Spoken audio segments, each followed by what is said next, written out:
Shalom jemaat sekalian. Jumpa lagi dalam Suara Pengembalaan. Tema pada hari ini adalah bagaimana menghadapi kebosanan hidup beribadah dan pelayanan. Saya kira kita semua setuju bahwa pandemik ini mengubah banyak aspek dalam hidup kita. Salah satunya ya format ibadah. Jika sebelum pandemik hanya gereja-gereja tertentu saja yang melakukan ibadah secara online, namun ketika masa pandemik kita tidak ada pilihan lain. Supaya aman, maka kita mengadakan ibadah online atau live streaming. Begitu pula dalam pelayanan, banyak juga yang dilakukan secara online, baik itu melalui Zoom maupun yang lainnya.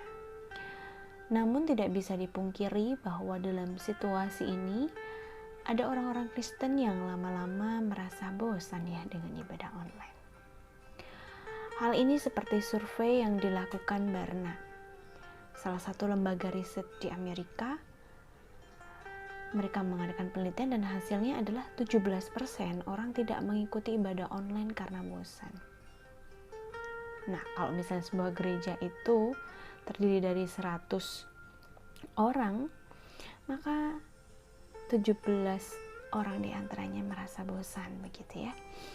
Nah, kebosanan dalam ibadah maupun pelayanan juga bisa dialami oleh kita, entah itu faktor dari dalam atau dari luar diri kita. Lalu bagaimana kita dapat mengatasinya ya? Yang pertama, Bapak Ibu Saudara sekalian, membangun relasi dengan Tuhan. Mengapa membangun relasi dengan Tuhan itu penting? Karena relasi dengan Tuhan adalah fondasi kita dalam menjalani berbagai aspek hidup ini. Dalam Mazmur 42, pemazmur menunjukkan betapa ia sangat haus mencari Allah. Pemazmur menggambarkan dirinya ketika mencari Allah itu seperti rusa yang haus. Nah, saudara sekalian, rusa adalah hewan yang tidak bisa menahan rasa hausnya jika mereka kehausan. Ketika rusa tidak mendapatkan minum, tentu bisa mati. Nah, kenapa ya pemazmur menggunakan gambaran ini? Nah, pemazmur di sini sebetulnya sangat rindu, sangat haus sekali terhadap Allah. Ia sungguh-sungguh mencari Allah. Ada penafsir mengatakan bahwa pemazmur ini mengalami berbagai pergumulan dalam hidupnya. Dan ia tahu bahwa hanya Allah yang sanggup memberikan pertolongan, kelegaan. Bapak Ibu Saudara sekalian, ibadah adalah sebetulnya tanggapan kita, baik secara pribadi maupun bersama.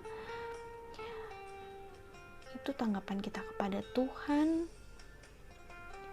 secara apa adanya.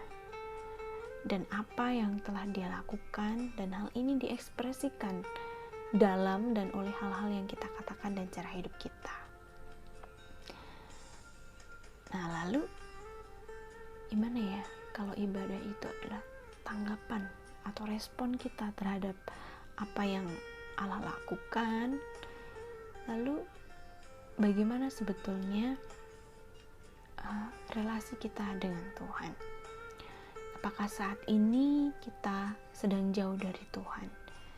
Atau kita lagi deket-deketnya sama Tuhan, kita lagi cari Tuhan? Nah, kita ada di titik mana Bapak Ibu Saudara sekalian? Saya tidak tahu, hanya Bapak Ibu Saudara sekalian yang tahu Bapak Ibu di titik yang mana. Nah, Saudara sekalian, apabila kita di titik jauh, dan itu mempengaruhi kehidupan ibadah dan pelayanan kita, mari kita meminta kepada Allah supaya hati kita memiliki kerinduan akan Allah seperti rusa yang haus, yang membutuhkan minuman. Nah, biarlah hal ini menjadi dasar bagi kita dalam ibadah dan pelayanan, yaitu relasi kita dengan Tuhan. Yang kedua adalah bangun komunitas. Satu pohon akan tumbang ketika terkena angin kencang, tetapi jika banyak pohon yang ada dalam hutan, maka akan kuat ketika ada angin kencang. Bapak Ibu Saudara sekalian, entah itu di dalam ibadah atau pelayanan, kita membutuhkan orang lain. karena kita adalah kesatuan tubuh Kristus.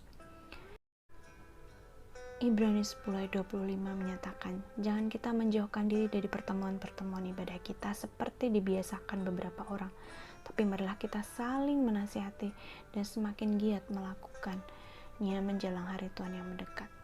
Nah, ayat ini menunjukkan betapa pentingnya ada kesatuan dan persekutuan dengan saudara seiman. Dalam konteks saat ini, kita memang tidak bisa bertemu secara langsung karena pandemik yang mungkin berbahaya bagi kehidupan kita. Tetapi di zaman ini telah tersedia teknologi yang mendukung sehingga kita bisa terhubung dengan orang lain. Ada begitu banyak aplikasi kita bisa download. Nah, kita bisa menjalin persekutuan dengan saudara iman. Nah, ketika kita menjalin persekutuan dengan saudara seiman, maka saat kita merasa bosan dalam ibadah dan pelayanan, kita bisa cerita dan kita bisa tahu bagaimana yang mengatasinya supaya kita bisa kembali ke jalur yang benar. Nah, di situ kita bisa didoakan saudara-saudara seiman kita ketika kita dalam lemah iman atau kita ke dalam mengalami kesulitan, sehingga itu mempengaruhi dalam ibadah dan pelayanan kita. Nah, kita bisa sharing di situ. Bapak Ibu Saudara sekalian, paling tidak ada dua hal ini yang menjadi alternatif cara kita mengatasi kebosanan dalam ibadah maupun pelayanan. Mari kita sama-sama berdoa.